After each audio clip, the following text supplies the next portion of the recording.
شروع اللہ کا نام لے کر جو بڑا مہربان نہایت رحم والا ہے۔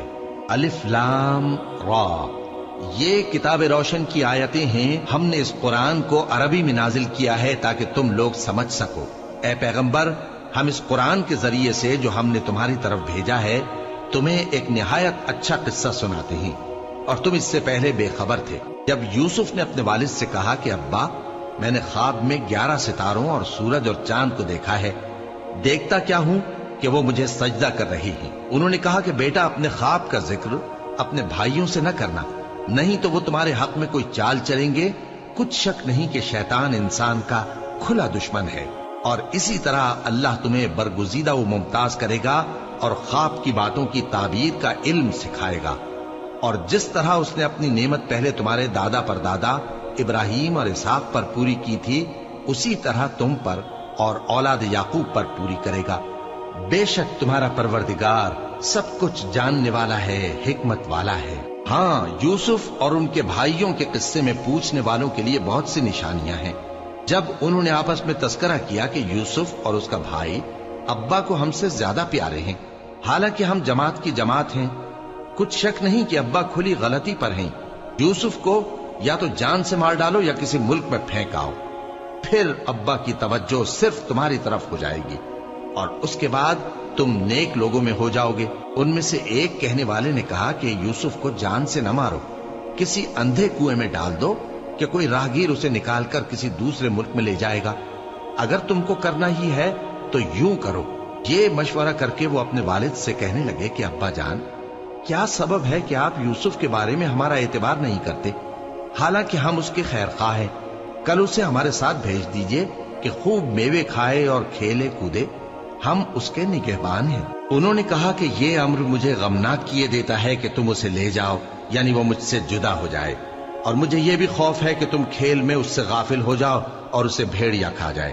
وہ کہنے لگے کہ اگر ہماری موجودگی میں کہ ہم ایک طاقتور جماعت ہیں اسے بھیڑیا کھا گیا تو ہم بڑے نقصان میں پڑ گئے۔ غرض جب وہ اس کو لے گئے اور اس بات پر اتفاق کر لیا کہ اس کو اندھے کنویں میں ڈال دیں، اور ہم نے یوسف کی طرف وحی بھیجی کہ ایک وقت ایسا آئے گا کہ تم انہیں ان کے اس سلوک سے آگاہ کرو گے، اور ان کو اس وحی کی کچھ خبر نہ ہوگی۔ اور یہ حرکت کر کے وہ رات کے وقت باپ کے پاس روتے ہوئے آئے، کہنے لگے کہ ابا جان، ہم تو دوڑنے اور ایک دوسرے سے آگے نکلنے میں مصروف ہو گئے اور یوسف کو اپنے اسباب کے پاس چھوڑ گئے تو اسے بھیڑیا کھا گیا، اور آپ ہماری بات کو گو ہم سچ ہی کہتے ہیں باور نہیں کریں گے، اور ان کے کرتے پر جھوٹ موٹ کا لہو بھی لگا لائے۔ یعقوب نے کہا کہ یوں نہیں ہے، بلکہ تم اپنے دل سے یہ بات بنا لائے ہو۔ اچھا، صبر کہ وہی خوب ہے، اور جو تم بیان کرتے ہو اس کے بارے میں اللہ ہی سے مدد چاہیے۔ اور اب اللہ کی شان دیکھو کہ اس کنویں کے قریب ایک قافلہ آوارد ہوا اور انہوں نے پانی کے لیے اپنا سقا بھیجا، تو اس نے کنویں میں ڈول لٹکایا، یوسف اس سے لٹک گئے۔ وہ بولا، زہے قسمت، یہ تو ایک لڑکا ہے، اور اس کو قیمتی سرمایہ سمجھ کر چھپا لیا۔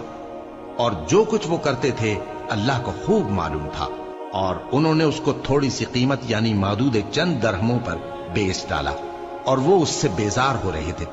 اور مصر میں جس شخص نے اس کو خریدا، اس نے اپنی بیوی سے جس کا نام زلیخا تھا کہا کہ اس کو عزت و اکرام سے رکھو، عجب نہیں کہ یہ ہمیں فائدہ دے یا ہم اسے بیٹا بنا لے۔